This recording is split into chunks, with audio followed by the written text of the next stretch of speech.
it was just a scrimmage game on Tuesday, we didn't have anybody cramp up, and that's kind of a testament to my kids on how much they worked this summer and showed up and just put the time in for their bodies to be able to go out and compete at a very high level.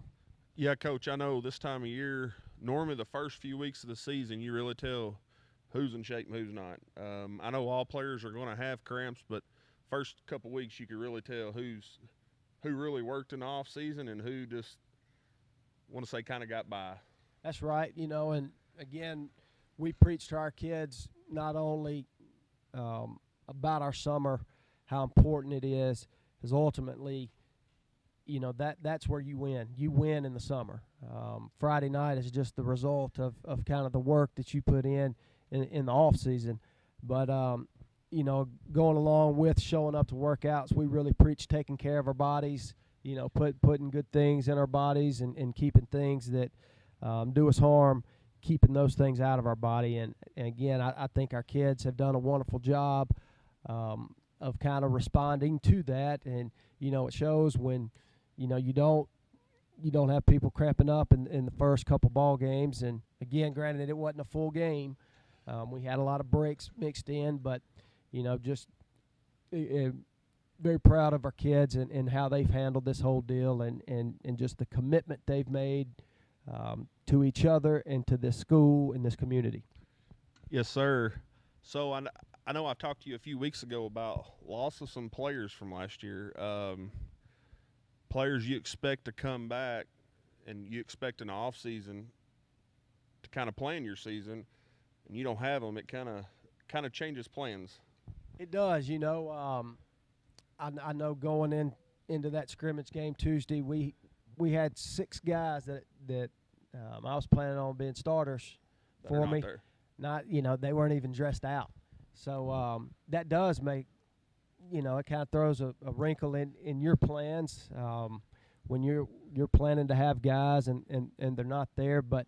Especially being starters. True, that's true, but like in all sports, we have the next man up mentality, and that's right. It's next man up because you never know.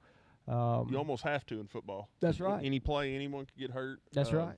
That's right. And I know when y'all practice, everybody practices, not just your starters. We got everybody. That's right. We, for one, that nobody want to just go out to practice and stand there on the sideline and not do anything. 2, it's our job as coaches to develop these kids. And just because a kid may not be good as a 9th grader or 10th grader doesn't mean that he's not going to hit a growth spurt and end up being a contributor for you on Friday nights. And I tell a story all the time. My first year coaching, I was trying to make a kid a manager. Told my dad that he couldn't help us, and he was kind of too slow to play receiver, and he was too small to be a lineman or play anywhere else. And my dad told me, just give it time. You don't know how these kids are going to grow. Well, this kid really worked and put in the off season, and he started for me as a junior and a senior at receiver, and is one of the better receivers I've ever coached in football. So that kind of taught me a lesson quick. In my coaching career, that man, you don't know year to year about these kids and how they're going to grow, and so you've got to invest in all of them, because ultimately we're trying to get them ready, for Friday nights, but also to be better men. And I want everybody to be a part of that, not just a kid who may have a chance to go play some college ball or your best athlete. It needs to be everybody. Coach, and I've noticed since you've been here, like everyone on the sideline, even if they're not playing, they have the mentality of, coach might put me in. I know you treat them all the same. Doesn't matter who their parents are, if you're better or not. If you work hard work pays off. That's right, and that's how it should be. That's the only way I've ever seen it done. In all the coaches that I've been under throughout college, and my dad was probably the best example. He played the best guys, the best 11 to help our team, and sometimes one of those best 11 may not necessarily be the best player. But when you got the 10 better others. player not showing up and, not committed to the team, that affects your team. It does, and I think that's where the younger generation, I think some people get frustrated, Coach, when I'm not starting this, this set of series. Well, if someone's not doing their job, you might be in the next series. That's right. And again, I tell our kids a lot, hey, we've got the next man up mentality, because you never know. And we ask our kids to conduct themselves, in a way that represents this school, our football team, our football family, our community. And kids are kids, and they're gonna make mistakes, and I'm gonna make mistakes. And we as adults, we kind of have the luxury to blow up at times, and not really get held accountable. But when those kids blow up, we hold them accountable, and so it's a very fine line at trying to teach them how to do things the right way, how to handle situations properly, and make sure that we're all held accountable for our actions. And so even though we want to carry ourselves with pride and represent that name across our jersey to the best of our ability. Yeah, Coach, that bell kind of sounds rough over there. Yeah, it's time to change classes, I guess. It is. So how does the team look overall? Is what you were looking at 3 or 4 weeks ago, how does the team look overall right now going forward? I'm excited about where we are. I think that we've got kids that have bought into what we're trying to do as a coaching staff. We're trying to create a culture in football that's different from the one that I guess that used to be here. And in that comes with a lot of different aspects. But I'm very excited for these kids. I know last year we were very, very young, and I think we had 5 seniors, and the rest were juniors and sophomores. And the majority of our team were sophomores. And on top of that, helps coming back from experience. Mm-hmm, it does. And on top of that, with only having 5 seniors, we only had 5 returning players who even played in a varsity game the year before. So wow. That makes a difference when you've got 5 kids who've been thrown in the fire, as opposed to gear up, let's go. A whole team coming back. Right. So again, I'm just excited to see these guys play. We did some good things last Tuesday and did some things that weren't so good, and I asked my coaches in the locker room after. I said, are these things that we can fix? And they were like, absolutely. And I said, well, man, get your head up, because that's what we do. Let's coach them up and get these things fixed and keep moving forward. All right, Coach. So, kind of aside from Manila football, which it all hits home, let's talk about the tragedy at Piggott here a few weeks ago. I know it's right down the road. It's a bad situation. It could have been someone here. And I know a lot of people say, well, it was an accident, and it might have been an accident. It's just a bad situation that could happen anywhere. That's right, and my heart goes out to that player's family, his friends, the school, the coaching staff.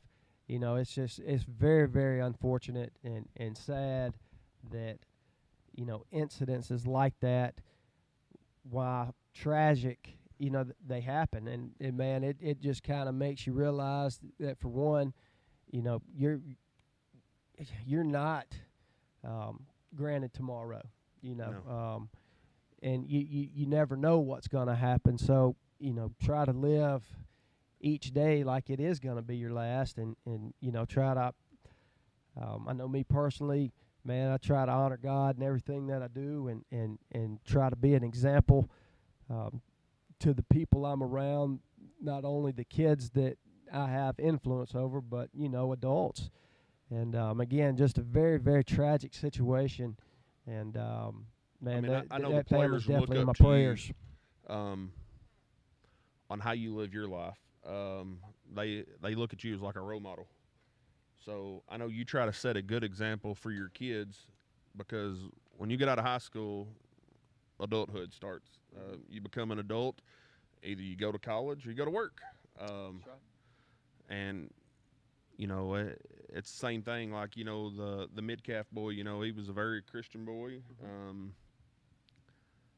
And most people think something like that can't happen close to home. You see it all the time on social media or on the news. Happens in another state, hundreds of miles, thousands of miles away, and this was a few towns over. So I mean, it's a bad situation, and we're all here to pray for the same person, and we're all support that community.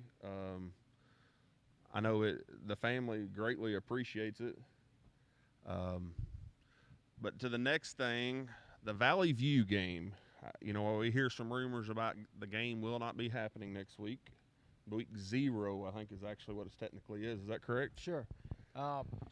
Yeah, that was a game that we set up last school year, and Valley View, they're a big school, and they dress a lot of kids.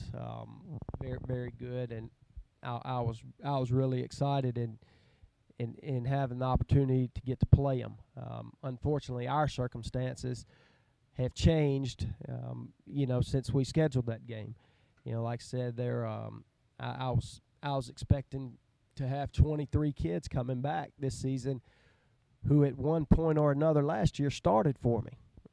And you don't hear about that. Like, that don't even happen in 7A football, to have 23 returners who started at one point or another for you throughout the season.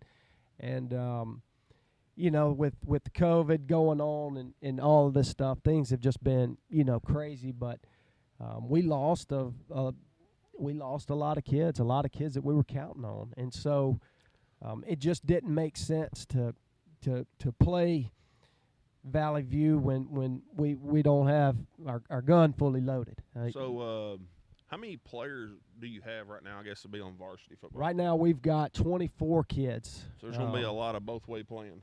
Yes. Everybody on the roster better be prepared is a starter for me somewhere. Whether that's on special teams or offense or defense, and both. I mean, everybody's playing. You just can't. The days of playing Ironman football and really being successful, you can't do it in today's game. It's too fast. Even teams that go, that huddle up, man, it seems that offenses are about how many snaps can we get, and that makes it tough on kids. And you see more in the next level than you do in colleges or than high school. You got so many no huddles that. I mean, a kid's got to get a breather somewhere, but you're no huddle and you ain't got. I mean, it's tough. That's right, it is, and I know that one of our game plans going into this season, because we were going to have 23 returners who started for us, was, man, we were going to play really, really, really fast. And now instead of trying to get as many snaps as we can and trying to get that ball snapped with 18, 20 seconds left on the clock, we're really going to try to take our time in the huddle, and because, again, those guys that are on offense, they're going to have to turn right around and play a special team, and then turn right around and play defense, and vice versa. And a few seconds of breather adds up when you do it. That's right. And we're going to have to sub out more kids than, we were planning on. But, you take an upperclassman that's dog tired, or, you put in a sophomore that's got all his energy and, may not be ready yet. I'm going to take my chances with that sophomore that's got a lot of energy for a few plays and hope the other team don't find them. I understand. So let's talk about the next game then. Since Valley View's canceled, our next game will be, EPC here. and if I'm understanding, that would be senior night, the first game of. I think so. Even though that's not, set in stone, I know a lot of teams are kind of going to first game senior night just because there may not be the rest of the season. Understand. So we definitely want to take time and honor those kids that have, put all those years of work in for the school and be able to do that. And if we're gonna have a first game and we know that we're gonna be able to get those guys honored like they should be, then I'm all for it. Yeah, Coach. I know we've kind of battled with EPC in the past few years. It's been really good ball games. Either we win by a little or we lose at the end. I would expect a pretty good ball game. I haven't really got to look at EPC yet this year. It's really hard to tell how anybody's going to be with everything going on because you don't really know. You just been able to practice here the past few weeks. So other than endurance and, working on conditioning in the summer, there's not been just a whole lot of practice. Well, that's right. And, in the summer, a lot of 7-on-7 camps happen, team camps happen. And so you kind of get to evaluate or at least get some hearsay from other coaches on, how they're looking and, who is impressive. And you don't have that this year because nobody played 7-on-7. Nobody had team camps. So you look at guys coming back from last year. Well, a year's a long time. Kids grow and develop. And so you just go in trying to be good at what you do, be very, very sound at what you do and what you're trying to accomplish. And, once teams start getting a couple games under their belts, then, we'll get video and be able to do a lot better job as far as, scheming against other teams. But, coming into EPC, you're going in blind. So you better be good at what you do and be very sound at your scheme offensively, defensively, and special teams because, it's hard to scheme up a team that you haven't seen. Yeah, and that you talk about going in the blind. There's the first 3 or 4 weeks of the season. There's going to be a lot of blind going in until you've talked to a team that's played the other team. That's going to be the only thing you really know about a team right now because you see some of these schools. I'm sure we're not the only school around that has lost some players from this pandemic. You got kids that have health conditions that can't be around it. They live with parents or grandparents. And I know the other night down here at the game we had on the scrimmage game, 6 feet apart, you have to wear a mask. And some people are totally against that. But right now we're trying to do everything we can to keep everyone healthy so we can still have football. That's right. And everybody's kind of got to do their part. And, we're going to try to control what we can control. I can't control the pandemic. I can't control, anything outside that football field. But I can control that football field. And so as long as that's the case, then, we're going to do our part. And, like I said, it's just unfortunate the situation that we're in right now, but you adapt and you overcome and you move on the best way possible. All right, let's talk about the quarterback position. I know last year we kind of had a quarterback starting. I believe he is a senior this year. Is that correct? That's correct. And then you have the Miller boy, which would be a sophomore, or is he a junior? He'll be a junior this year. I know partway through the season, I kind of flip-flop, and then one go in, one come out, one go in, one come out. How are we standing right now on quarterback? Is it going to be a dual quarterback? Well, I know it's probably a hard question without the game being played. That's right. And ultimately, we're going to go with the guy that gives us the best chance to be successful. And it may not be either of them two. It may be another guy. Right.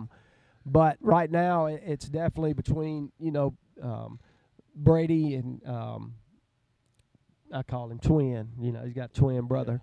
But Tanner Miller, and we're still playing paper, rock, scissors to see who takes the first snap in practice. And they both bring two different total aspects to the game. One's, a big height wise, is a difference, but then you got the speed wise is the other difference. I mean, there's a lot of it depends on what kind of defense they're throwing at us.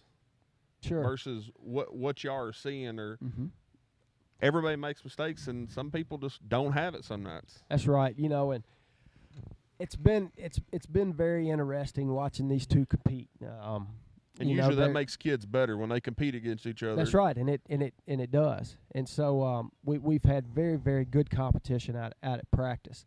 As it stands right now, I couldn't tell you who is going to be our starter once district rolls around, which is what we're preparing for. Right. I've always looked at it as you got a preseason, you've got your regular season, and then you get into the playoffs. And our goal is to win. Get into the playoffs, and preseason has nothing to do with that except, getting better. And then once you hit, conference play,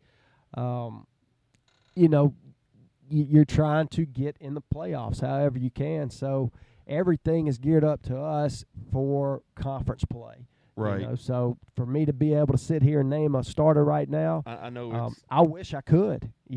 I wish I could. Flip a coin. But I can't. And I think one of those guys will eventually step up and take the spot. And and again, it's one of those things where that's sports, and last year I noticed, when Brady was playing, Tanner supported him. Mm-hmm. And then when Tanner went in and Brady come out, Brady supported him. They're both very supportive of each other, try to make each other better.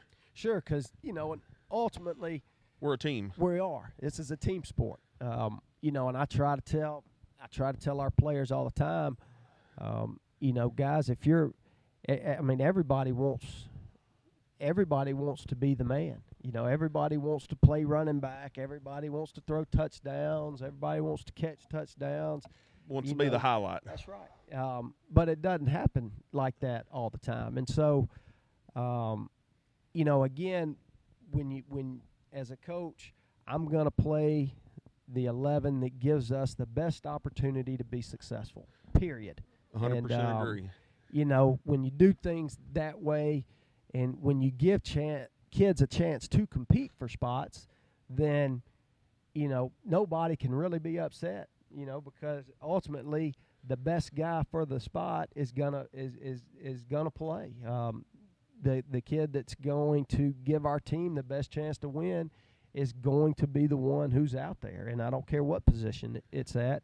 That's just how it's going to be. So with our, I think you said 6 players that are starters, who do you expect to stand out and to grow into the football season?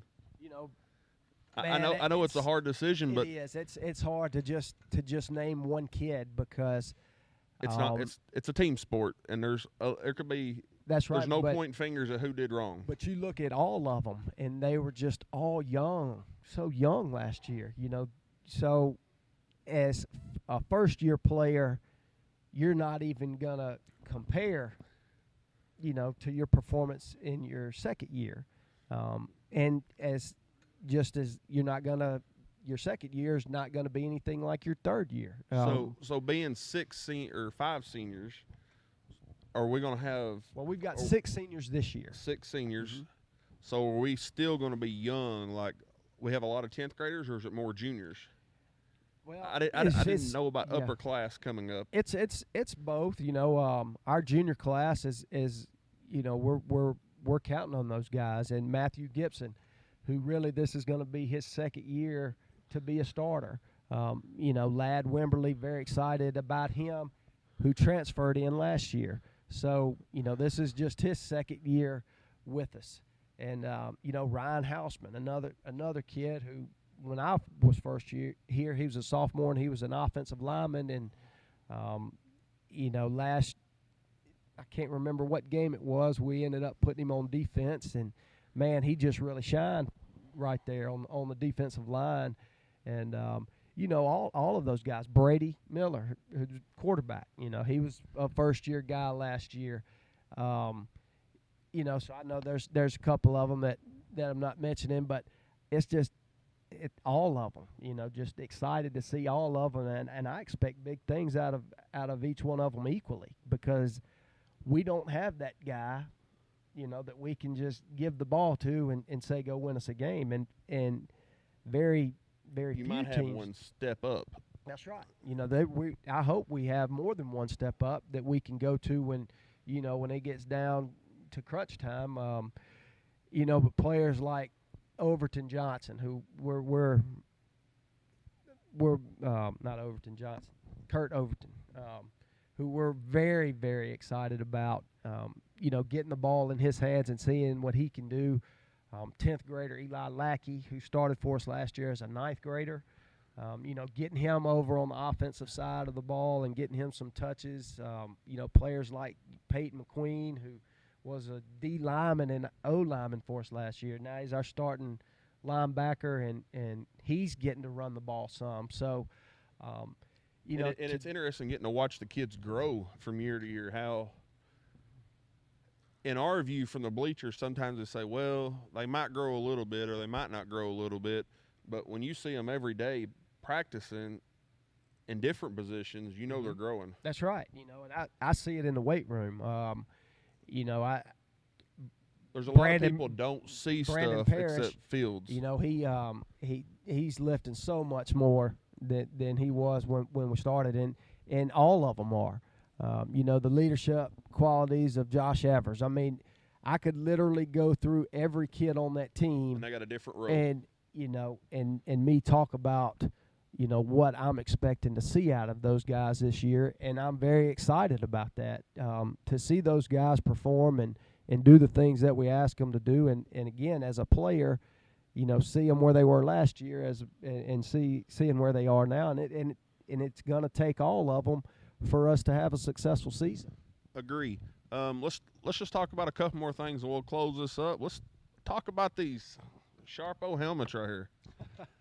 They're a little different than what we've had. Looks like the number on one side and then the M on the other side. Sure. Well, we were up for some new uniforms this year, and we decided to go with the helmet that will kind of match the uniforms, and there's some silver in our uniforms, and me personally, I mean, I don't really get into the designs and all of that. I was just glad to have a uniform and a helmet. So I kind of leave that to Coach White. He's a little more in tune with fashion than I am. My wife asks me all the time, what do I think about something? And I say, well, do you like it? Then I like it. If you She's do, happy, you're happy. That's right. That's right. So, give the kids something to be excited about. You get new uniforms and you get new helmets. Hopefully that's something that they can. That's right. Get them excited, but take pride in, because we want these kids to have nice things and take pride in being a Manila Lion. Yeah, Coach. This gym floor was about a year ago. Southworth, gave the school some money, and it's really nice. I mean, our school being as small as it is really privileged for the community that supports all the sport activities that we have. That's right, and it makes a difference to kids, just like it makes a difference to the community. I mean, you walk in this basketball gym and you see this floor, and it's awesome. As a fan of Manila, I take pride in that. Man, look at this floor, and then our kids, how they perform, and how they prepare to perform, definitely shows that they take pride in this new gym floor and new high school. That's right, new high school for those state-of-the-art high school. On top of that, so again, I think we're headed in the right direction. But it's always awesome to get kids stuff that they can take pride in and be a part of. This hat you gave us a while ago, I know you said something about you might try to get an order. I don't know if anybody at home would be interested in getting any hats. We might be able to make that happen. Yeah, we may be able to make an order, or we'll just make an order, come up with a price, maybe sell some at the games. And just to kind of finish up here, I know y'all had a fundraiser a couple weeks ago for the football team. We did at the golf course. We did. It went good. It didn't look like it was going to go at first in the morning. That's right. We didn't have we didn't have as many teams as we wanted, but that was my fault. It was a very poor job on me of planning and promoting, but with the, with this summer and all the restrictions, it was just kind of crazy. And I looked up, and all of a sudden, we're doing 2 practices a day and trying to prepare, and so it, your time kind of gets away from you. It does get away from you, and we really couldn't send out kids to get donations, and whole sponsors, but I thought it went very well.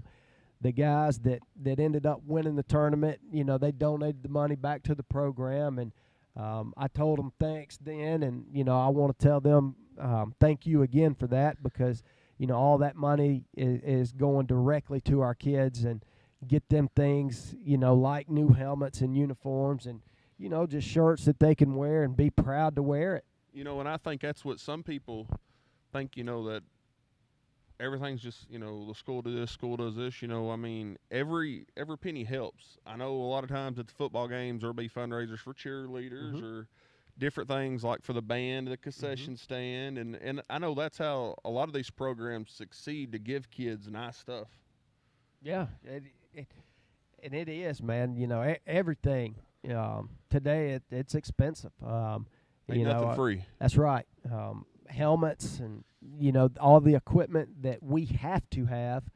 I mean, that stuff's expensive, and so there are things that every sport they have to have every year. And by the time you get all that stuff, I mean, it hurts your pocketbook a little bit, and so that's why we try to even do fundraisers. I'm not one to ask folks for money. But when it comes to those kids, and it's all about them. That's it. It's all about them, and so I know as a coach, we try to bend over backwards for them, and again to just give them things that they can take pride in, and say that they're a part of. About to wrap this up. I haven't really got into this earlier. I meant to ask. Let's talk about your coaching staff. I know you said Coach White, Kane White. I believe that's the junior high coach as well. Well, he does coach junior high. Okay. He got hired on last year, and I named him our junior high head coach, and so just to kind of get his feet wet a little bit and running a team, and I had to take that title from him this year.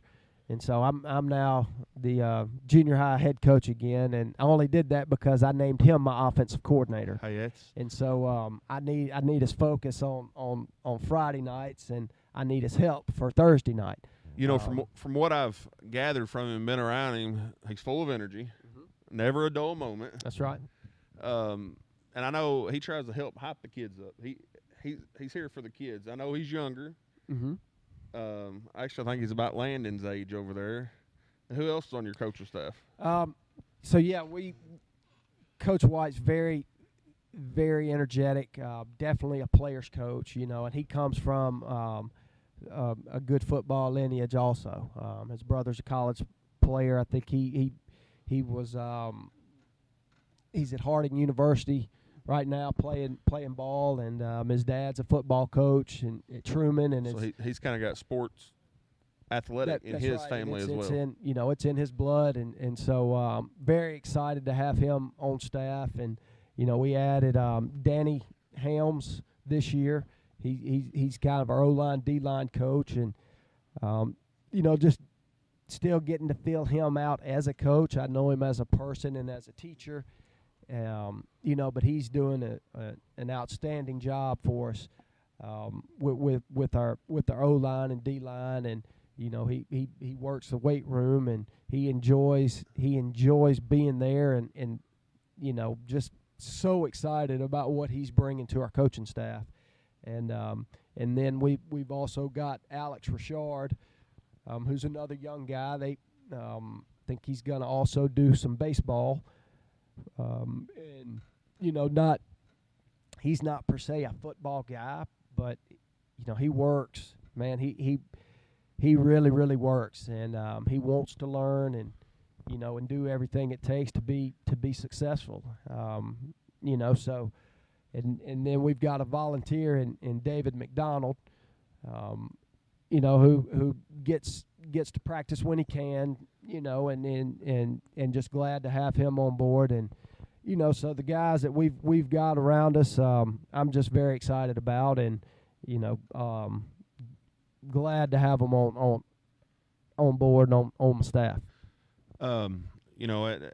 I got some while ago. Tiffany Costner said, "Yeah, y'all mentioned the cheerleaders. We're supportive of cheerleaders. I know the players, any support they get helps them, Mm-hmm. and I know even the fans come to support, not just players. They support it all. That's right. I'm a big community guy, So this is the first year, Coach, that we're gonna have video for football. Very excited about that. And we don't, as we were talking earlier before we went on the air. We don't make no money out of this. We do it for the players. Mm-hmm. I don't have no family that's playing. I've got a nephew that plays basketball. 2 nephews that play basketball. Other than that, I do it for the kids, do it for the school. I know there's family. Like you said, you got family still probably in Mississippi. They can watch the games on our Facebook page, on our YouTube page. Nowadays, everybody's got smart TVs. So Right. I know it'll probably even help you. You can go back and watch film anytime you want to. That's right. Just try to get the kids seen. Mm-hmm. So. But yeah, I always try to give thanks to the cheerleaders. They they're out there like we are, trying to perform, and they definitely they help us, and kind of get the crowd going at key moments in the games, and also the band. I like I said, I'm a community guy, and I got into high school for the kids, just like I'm sure everybody else that's in high school did. So anytime we can have support and show support for whatever sport it is, whether it's cheer, whether it's band, volleyball or baseball, basketball, we want to show our support, because ultimately we want those guys to support us as well. And what a great town that actually happens in. It is, and I know that you and the football team are very supportive of what we're doing. I know if anybody'd like to sponsor, we're always accepting sponsors. I know we had Harold's Furniture here recently sponsored. They got a senior cheerleader, but it helps with little things. We was talking earlier about how much equipment is, and it adds up, kind of like equipment for players. That's right. There ain't nothing cheap anymore. That's right.